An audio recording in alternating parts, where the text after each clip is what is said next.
So really excited to be partnering with Dr. Ellen Flannery Schroeder from URI. She's a professor from URI and also directs several anxiety clinics. So Dr. Flannery Schroeder will be with us throughout this year, starting a couple of weeks ago, she did a session for parents on anxiety.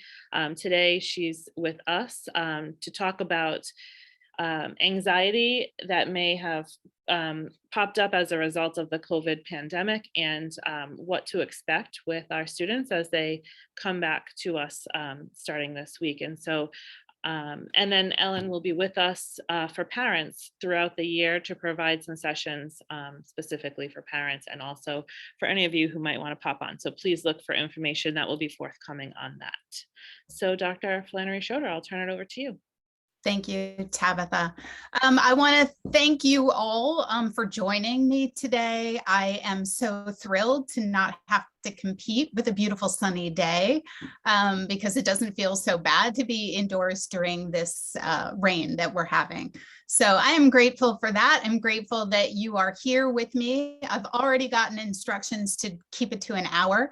If you've seen me talk before, you know I'm a talker. I'm an over talker. So I will certainly try to keep it to an hour.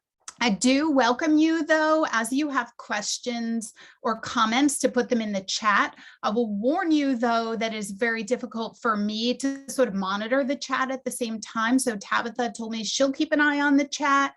But if there are questions in particular that come up, I'm happy to answer them in the moment.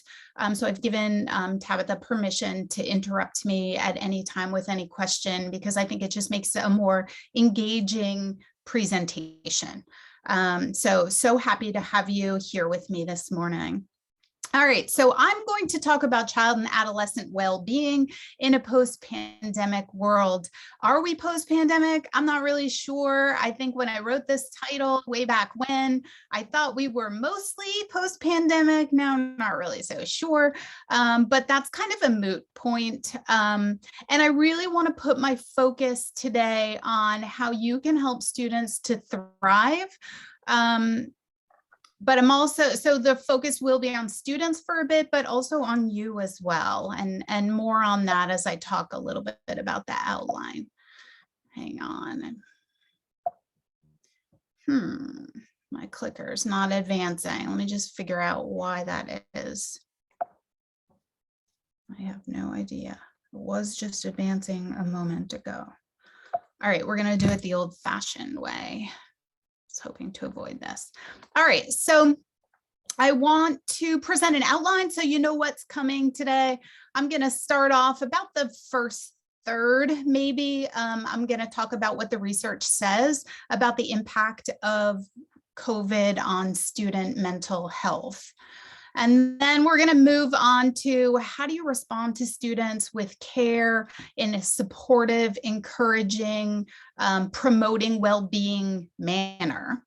And then last, we're going to talk about how you can stay inspired through, you've been through a lot.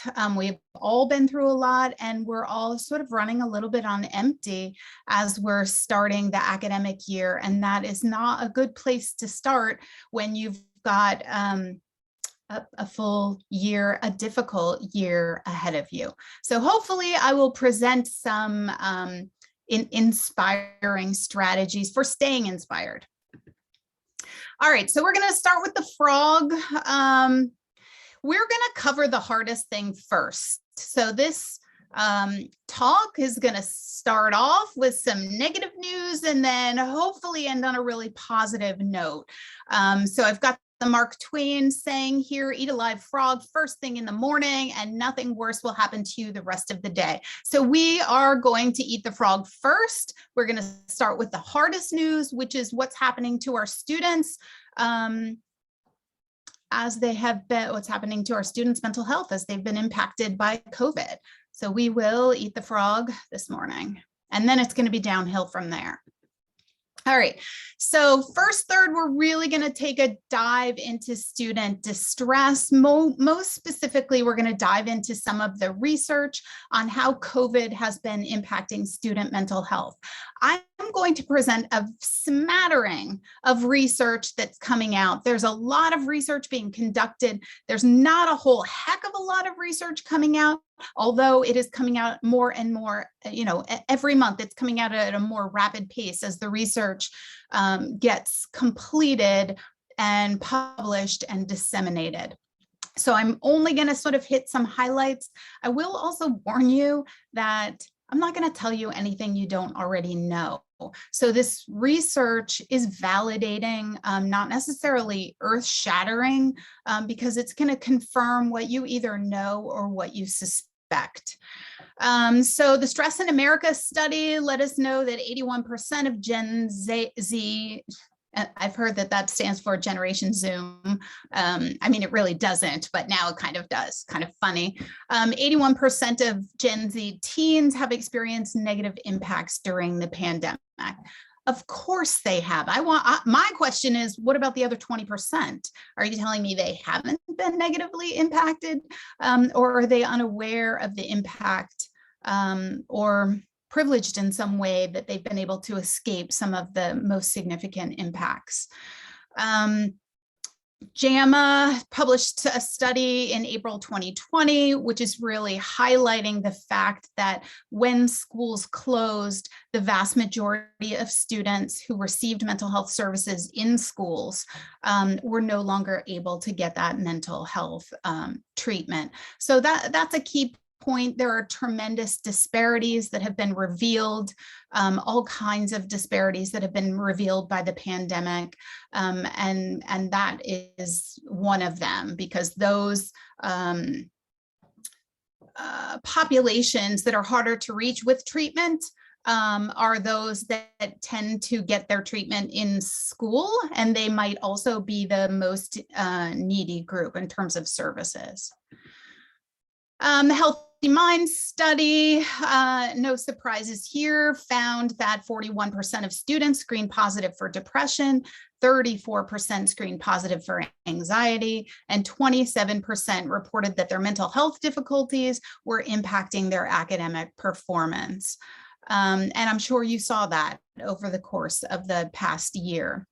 Another more recent study really highlighted the major contributor of social isolation to child and adolescent stress. And I think that is one of the most significant, certainly not the only, but one of the most significant impacts, because for not even so much our young kids, but our preteens and teens, their major developmental task is to connect to their peers. And they have this ginormous uninvited guest, that is COVID, that has prevented them from being able to engage in that very strategic developmental interaction.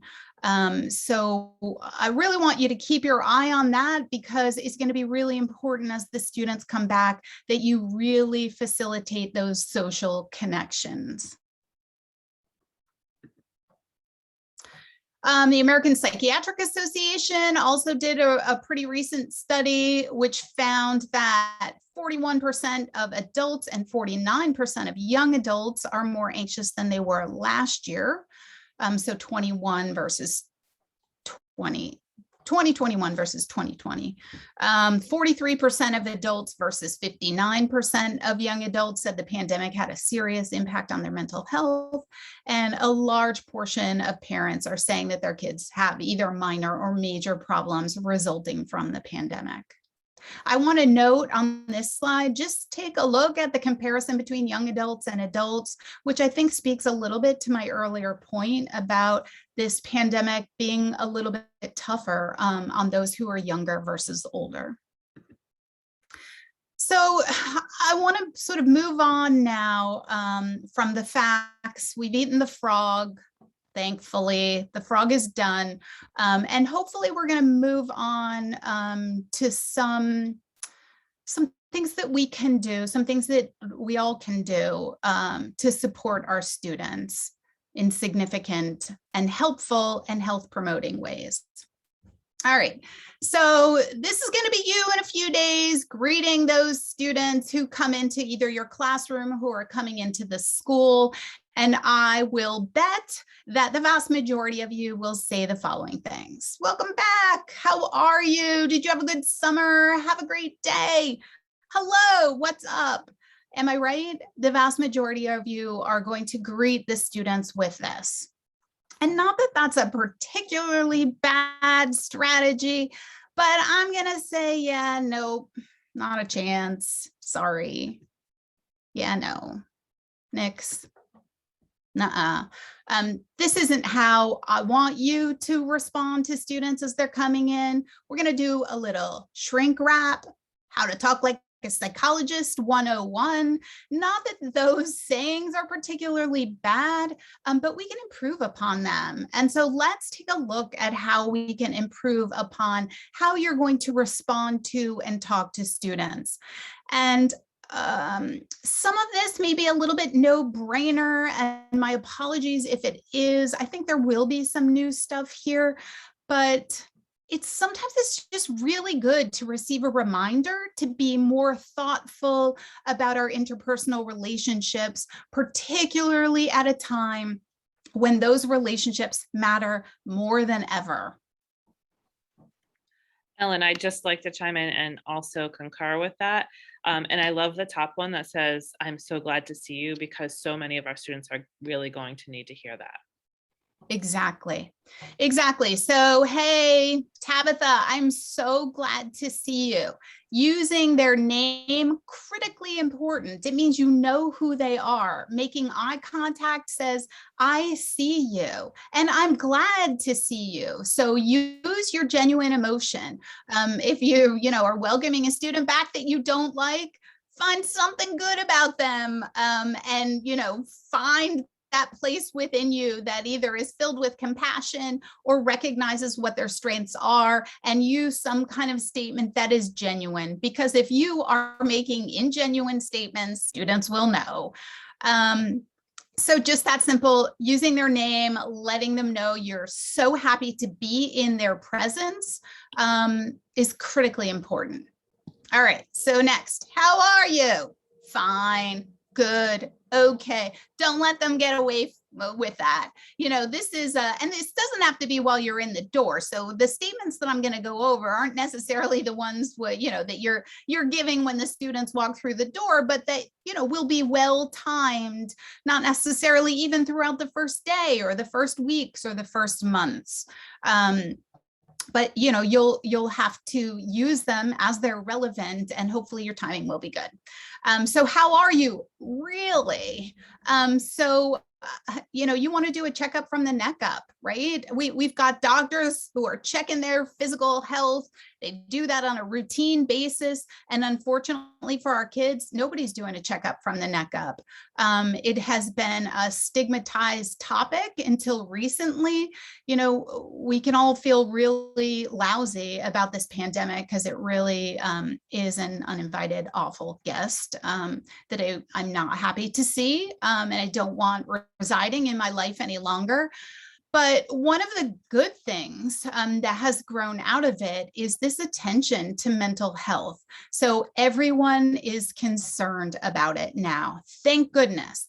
Everyone is talking about it. It is now more safe. I won't say totally safe because I'm not sure everybody believes that yet, but it's certainly more safe to talk about your mental health struggles. And we all should be very grateful for that. So ask this question often. How are y'all doing? Really? I don't just mean the, standard, how are you? I really mean it. How are you doing? From the neck up.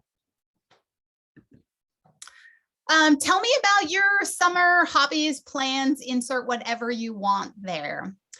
That's a different question from, did you have a good summer? Which only, it's a closed question. You get a yes or no. It doesn't really tell you anything. But tell me about blank. Invites and enhances connections. Another super interesting thing that happens when you ask people about their life, their job, it doesn't matter what it is. If you well, nobody goes to cocktail parties currently, but if you're meeting someone new and you ask a lot of questions of them and you're trying to get to know them better by asking them questions, which has the effect of having that person talk about themselves, research suggests that the person who's talking about themselves a lot because you ask them questions likes you better. And so I think that we will all admit there are tremendous advantages to having your students like you. And a really great and easy way to do that is get them talking about themselves. Ask them questions, show that you're interested, follow them up with more questions. And when that student walks away, they will like you better and they will believe that you have an investment in them. Ellen, I'm going to pause you for a quick second. Sure. From the previous slide, we had a question, but I couldn't unmute fast enough. What if you haven't met them yet? So I'm happy, hello, so-and-so, I'm happy. I'm glad to see you. How are you really? So that's I mean, if they're walking in the door, there's really not that much you can do. You have very limited time. You can introduce yourself really quick and catch their name. That's important. If they're brand new to you, I would say get to know them. So related. I mean, maybe this person's question is answered by, tell me about yourself. Now, a student probably can't handle that question. We could fling that at an adult and they could handle it. But honestly, children and teens, if you give them a tell me about yourself, that's not going to go. So you have to ask sort of more pointed questions about the student. Tell me about your summer. Tell me about whatever you want to know about them. Compliment them. That goes a tremendously long way. So if I had a new student I'd never seen before and I wanted to make them comfortable right away, I would issue a compliment about something I saw them do, about their new pair of sneakers, something that I suspected was of value or importance to them. I would comment on it. So just those simple little things, an introduction, asking them something about themselves, issuing a compliment, go a really long way. And I would also add, if I could, that even if we don't know their names yet, we're still happy to see them back in this building where we haven't necessarily seen them, and all of them, in over a year and a half. So I think if one of our students happens to be someone who's been out and they hear, I'm really happy to see you here, that could really help soften or lessen the anxiety that they may be facing as they walk in the door. Yeah, I think you can also say, I haven't met you before. I can't wait to get to know you. Just sort of implying that, again, you don't know them now, but you really want to be invested in them and who they are. Now, this next statement is one that would really apply to academic difficulties. So you're working together, you recognize that the student is behind. This might be something you missed. Let's work on it together. I mean, there are going to be students who have fallen behind because of the pandemic, or just students who are struggling in the midst of the troubles brought on by COVID. But I like this statement because it really sends the message, you don't have to do this alone. I'm here with you. We're going to work on it together. It builds power with and not power over. So this isn't something that I'm telling you have to do and you messed up, but rather we're going to collaborate on it. I mean, that sort of spirit of,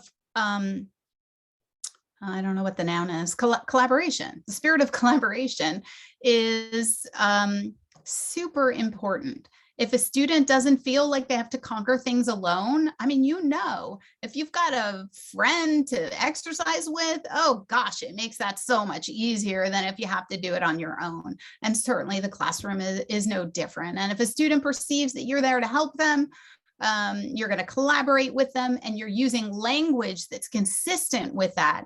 So, you have to be careful because students don't always intuit that. You might know it, you might feel it, but students aren't going to hear it or know it unless you're specifically verbalizing it.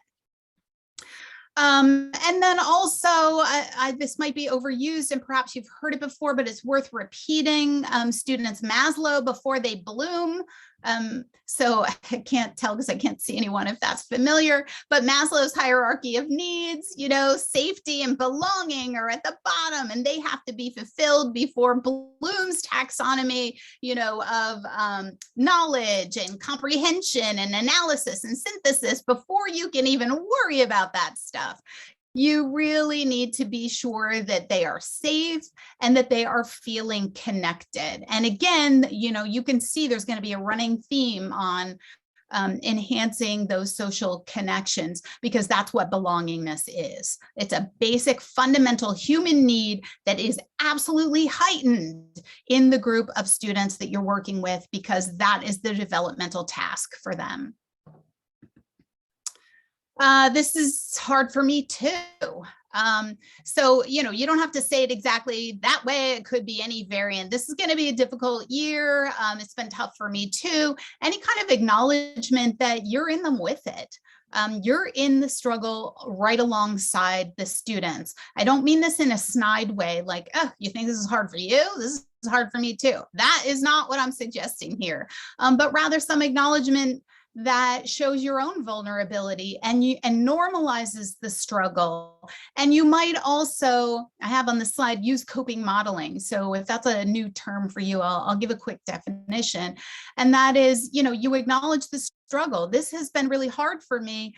I've tried this to make it a little better. Yeah, that worked, or it didn't work. And then I did this, and then I did that. And so you're showing how you coped with it. Both the unsuccessful parts of that struggle to cope and the successful parts of the struggle to cope, because that's how people learn. So if you just model perfect coping, no one can take anything away from that, because they look at it and they're like, yeah, that is not me. I'm a hot mess. I can't cope like that. And when I'm suggesting the use of coping modeling, I hope you also know that you want to use appropriate disclosures. So you don't want to be, talking about your struggles during quarantine with an abusive partner. Obviously not appropriate. Do you know what I missed about you? I really missed how you blah. Your smile brightens up the room. I really missed how you never forget to blah. It doesn't matter what it is. Those statements help students to feel appreciated, they're noticed, but it also helps them to define their own strengths. Kids are really kind of lousy at this, and they should be. But I work with a lot of graduate students, and it's just happened to me. This is why this example is coming to my mind. But I was working with a graduate student who needed to toot her own horn. She was heading into some interviews, and she really needed to know what her strengths was, and she needed to be able to talk about them. And she was just kind of like unable to do that. And I said, well, hold up, let me just tell you what I see. And I told her those strengths that I saw, and she was like, yeah, I feel that too, but she just wasn't able to crystallize it or put it into words. But she cited it as being incredibly helpful. And I think we have a duty and an obligation to students to help them figure out what they're really good at. Are they really good at being friends? Are they really good at math? Are they really good at art? Are they really good at always being honest? Are they really good at speaking up, even maybe when you don't want them to? It's important to help them shape that sense of self. And the last bullet I have here is something that I really believe very strongly in. So if you say, you know what I really missed about you, the way you, I don't know, can connect with students you don't even know, or, the way that you just exude friendliness and welcome new students into the classroom, whatever it was, it doesn't even matter. What matters is that you can put the focus, or the metric of success can be something that is beyond academics, or beyond athletics, or beyond popularity. Because I think that there's a whole host of students who aren't able to be as popular for whatever reason. Maybe they're anxious, maybe they're introverted, but they're less able to be popular. And the reality is, you can live a great life. You don't have to be popular. And there's a whole host of students who are unable to be super athletic. And there's a whole host of students who cannot be academic superstars. And every student will tell you that these are the three things that really matter: academics, athletics, and popularity. And is that really what gets you far in life? No. I mean, we know, and the research says that it's character, and character matters. And I've been pushing for, people to, I mean, this is, I say this all partly in jest, but to sort of switch up those report cards so that you're expanding the metrics of success, and some actually schools are doing this and really kind of rating some of those other behaviors so that all students can shine, It's really what I mean. All right. I'm here. Sorry, there's something on my screen, so I can't, it's hard for me to read. Let me just close that. I'm here if you want to talk, or I'm here when you're ready to talk. If you suspect that someone wants to talk about something, letting them know that you're there, lets them know that you are open, you can be counted on, you're going to listen, and you are unafraid to talk about difficult things. Or you can say this is with a student who you identify is having some kind of psychological distress. When you're feeling this way, when you're feeling sad, what usually helps? A wonderful sort of cue to remember back to strategies that they've used in the past that have been successful. So it's a wonderful way to sort of refine and strengthen coping skills. And when students do that and they remember back and they try something out, it worked in the past, let's see if it works now, that helps them to become more self-reliant and to build self-confidence and competence, because it means that if I have a reliable strategy that works, even if in part, that works to sort of improve my mood, I don't have to worry so much about what kinds of obstacles are going to be lobbed at me, because I know I have some reliable tools in my toolbox that I can bring forth to be able to help me manage through whatever the difficult circumstance is, or mood in this case. Ellen, I'm going to pause you for a question. Sure. How about sharing the positive that came out of this pandemic? Say more exactly about what you mean. Again, it was from the previous slide, but that's all I have. I don't know if well, add more to the chat. I'd be happy to. I'm sorry, Yolanda. I'd be happy to expand. So, well, here's what I'm guessing that it means. How about sharing with students the good stuff that came out of the pandemic?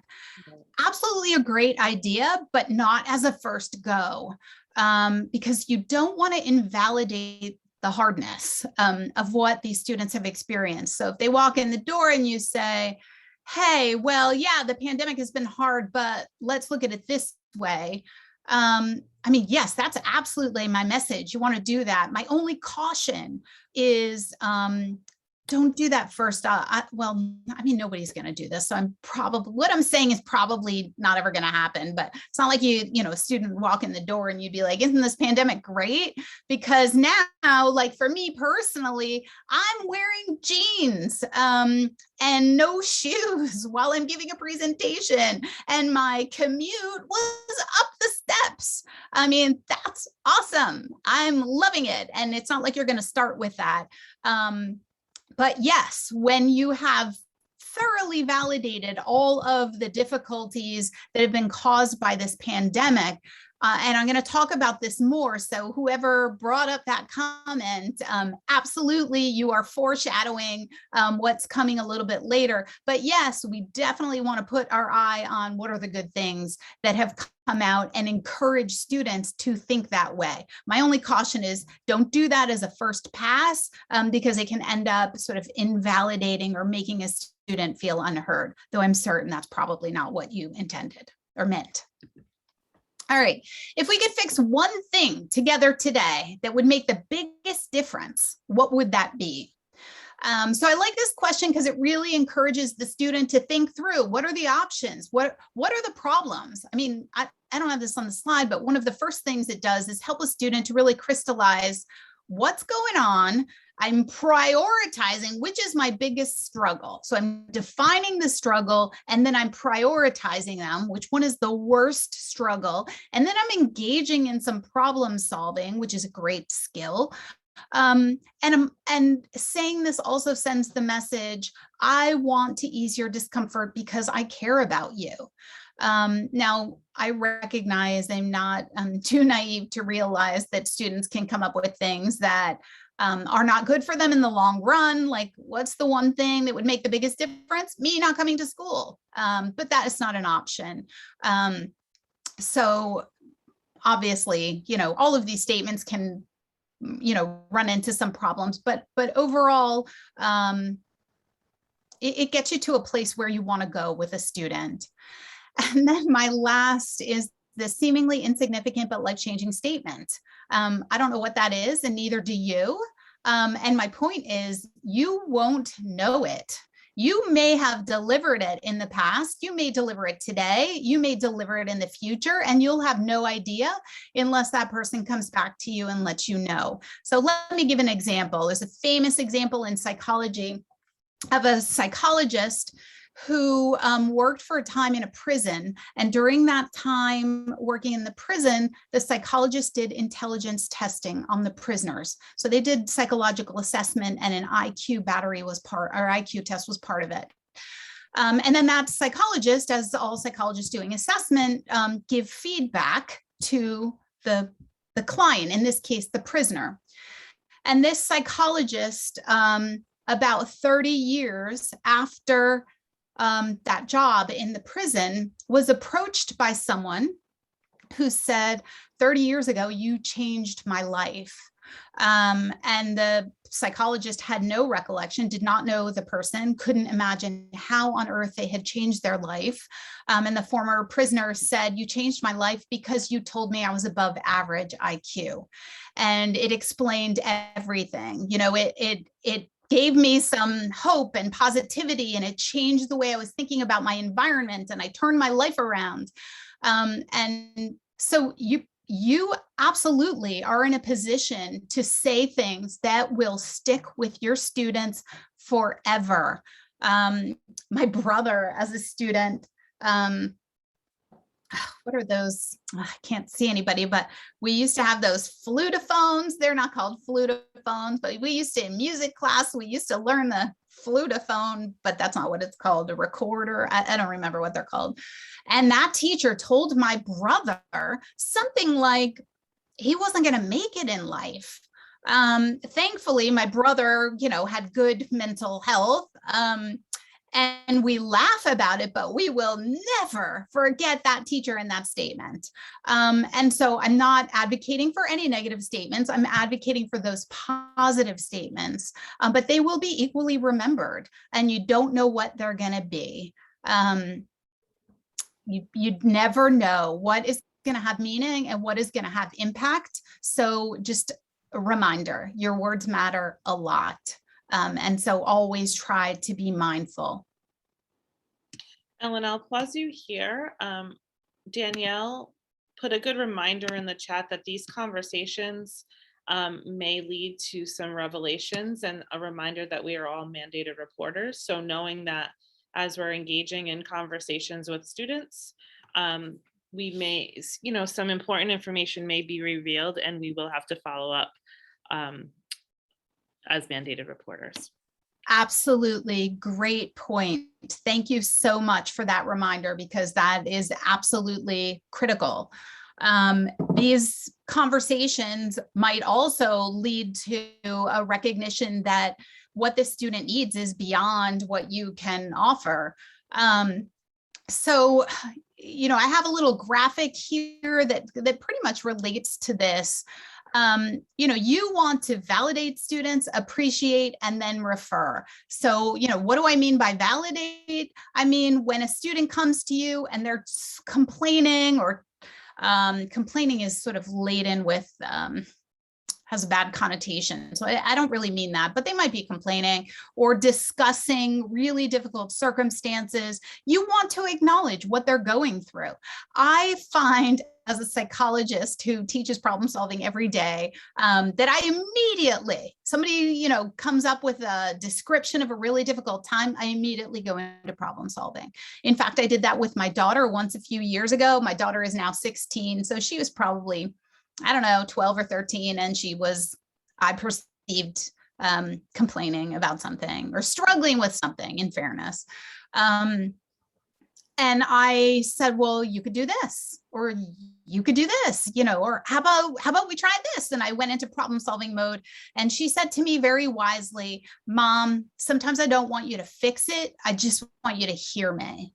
And what she really meant was, I just want you to validate me. I'm not looking for you to fix the problem. I just want you to acknowledge what I'm going through. And I want you to be like, oh man, yeah, I hate when that happens. I know how you feel. Oh, that's so terrible. That really sounds difficult. Is there anything I can do to help? That would have been a much better response. So just a reminder, we're all super well, you got into this profession because you want to be part of the solution. But just a friendly reminder not to jump into problem solving mode.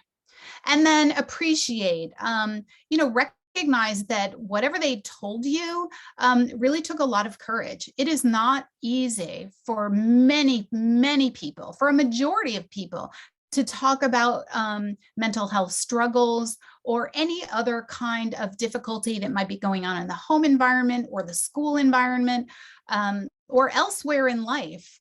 So really appreciating that they came to talk to you. It took a lot of courage to talk with me, and I'm so glad that you came.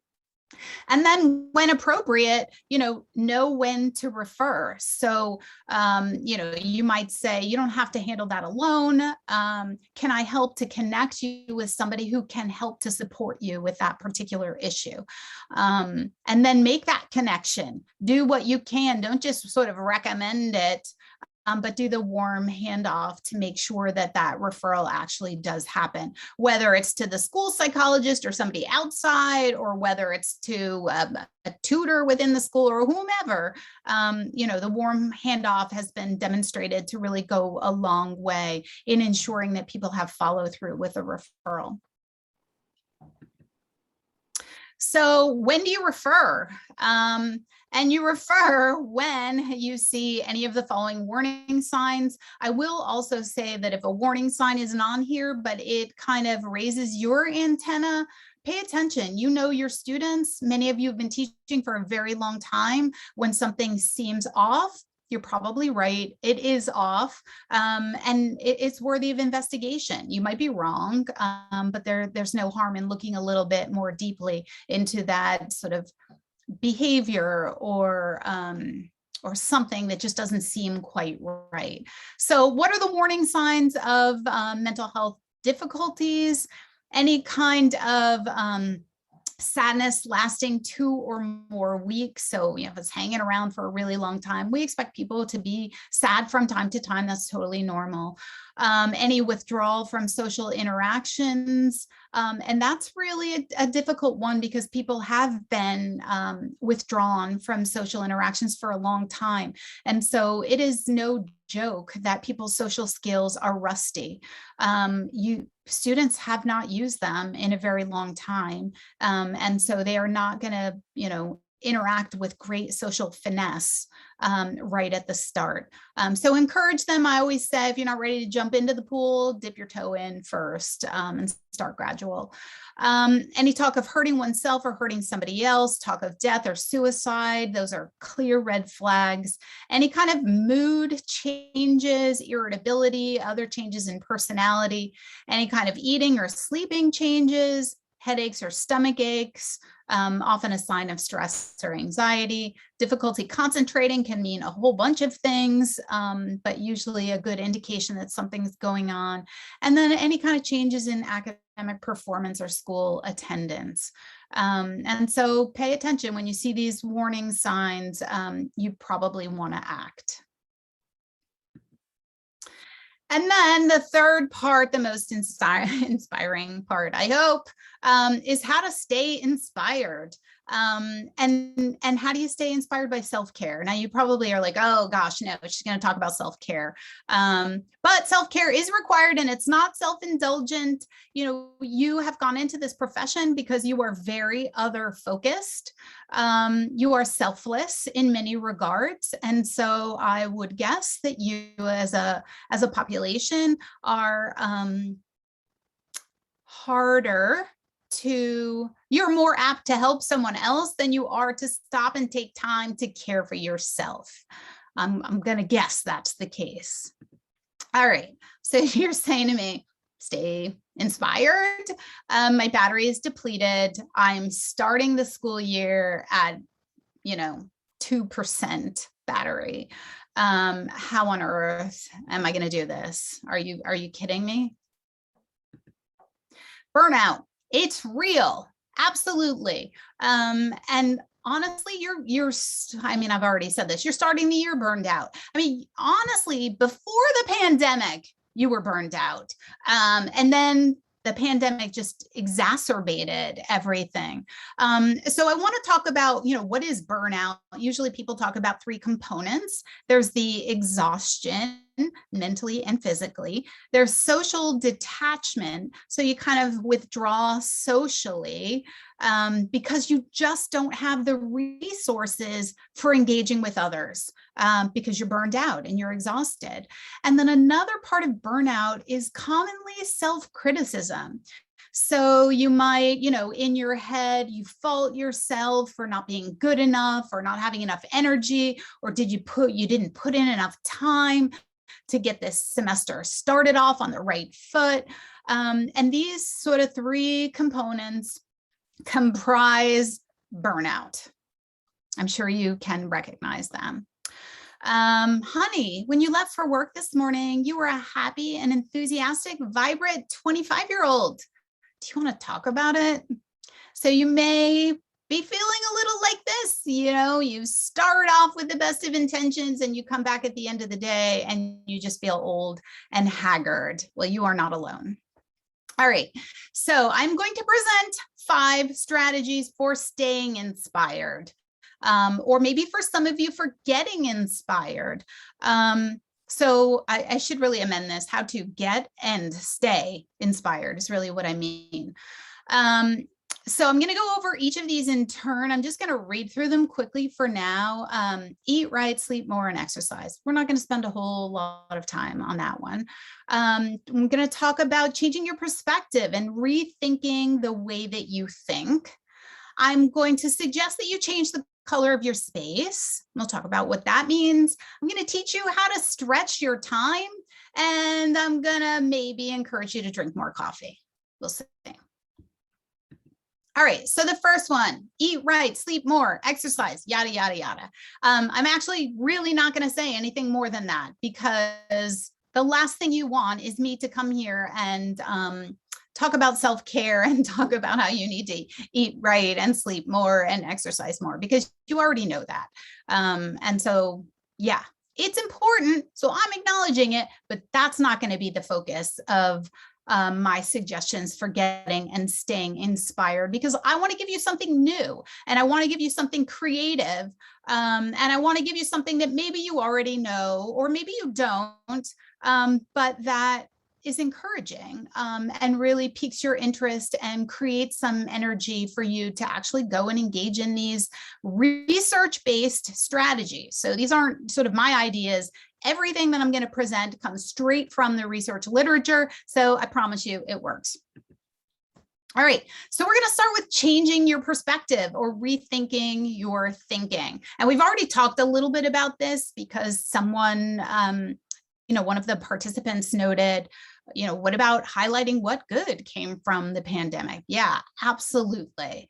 So I'm just going to give a little illustration of the importance of changing perspectives here. So you can see there are 2 sculptures. One says no, and one says yes. And now I'm going to invite you to watch this video, which in my preview, I will tell you was a little bit jerky. So it's not the greatest quality, but hopefully you're going to get the point.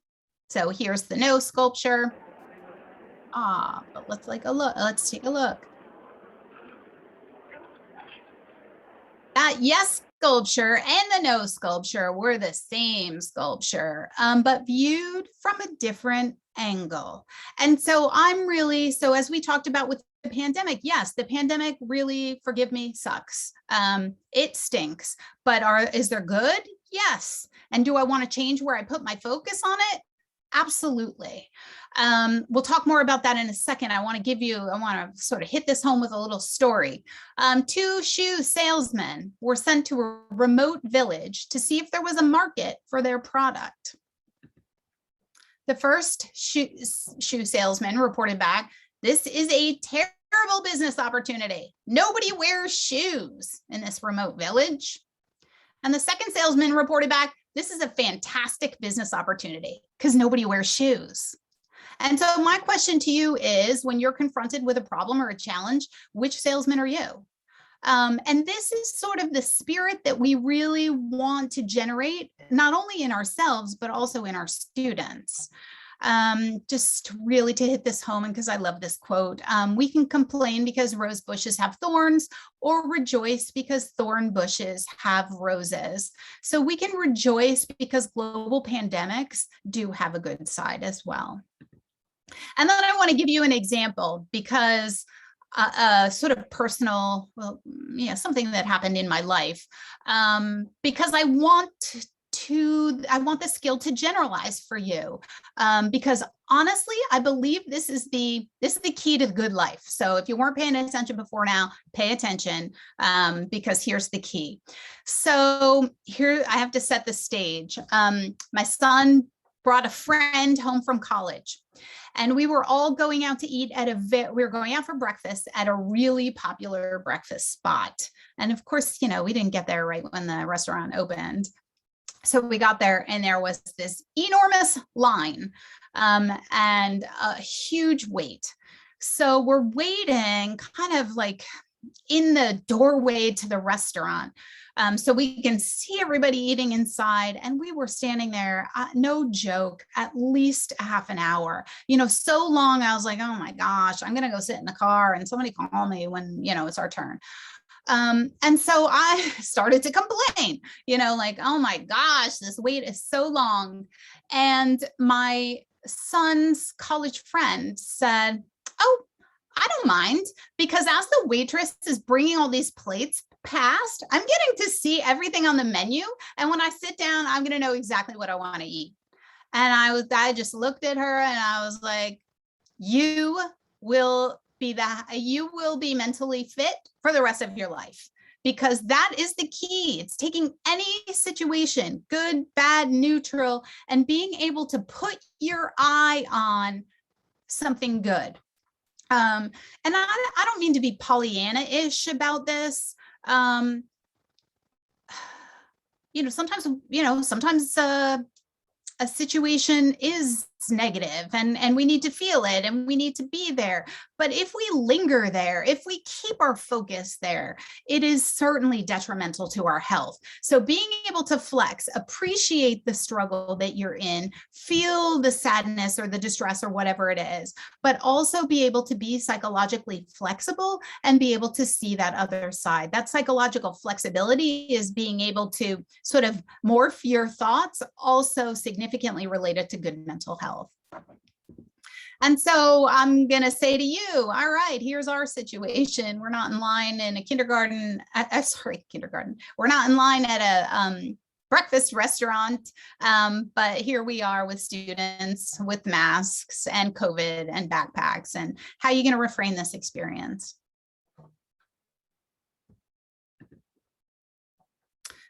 All right, moving on to strategy number 3. Let me check on the time, 10 minutes, perfect. I am going to encourage you to change the color of your space. You probably are like, what on earth does that mean?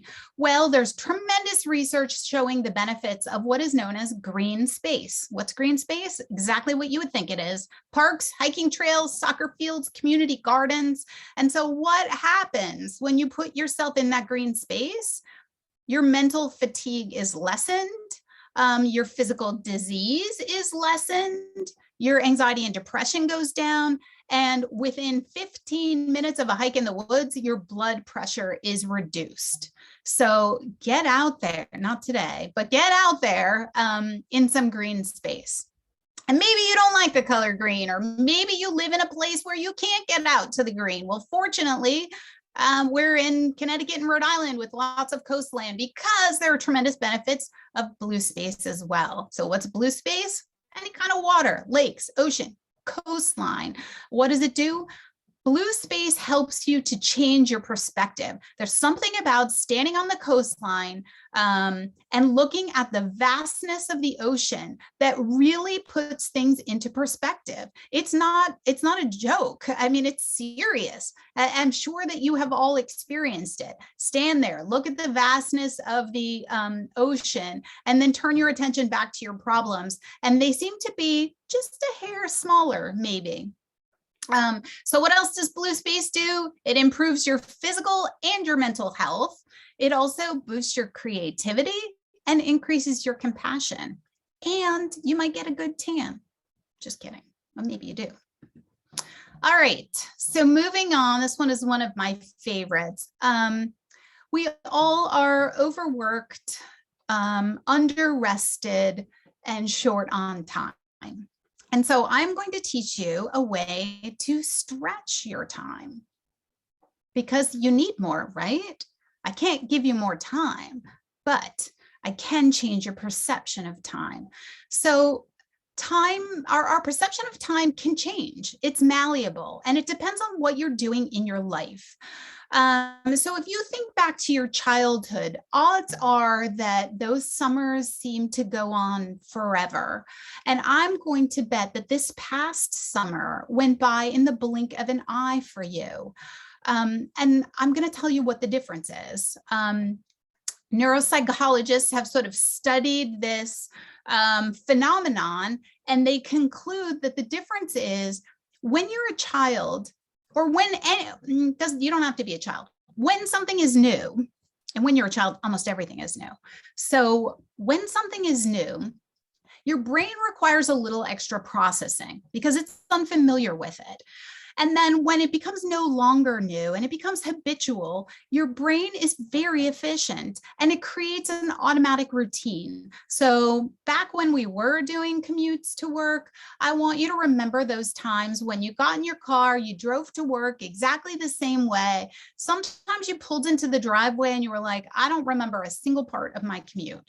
Or sometimes I would, get past a stoplight or a stop sign and I'd be like, did I stop back there? Like I was just on automatic pilot. So many of us who have consistent, predictable lives, or parts of our lives that are consistent and predictable, go on autopilot a lot of the time. Well, when you're on autopilot, all of those memories, say, of your commute to work, get consolidated into a single memory. When you are experiencing something new, meeting new people, you move to a new neighborhood or a new town or location, your brain can't consolidate that because everything is different. So it can't put everything into one memory.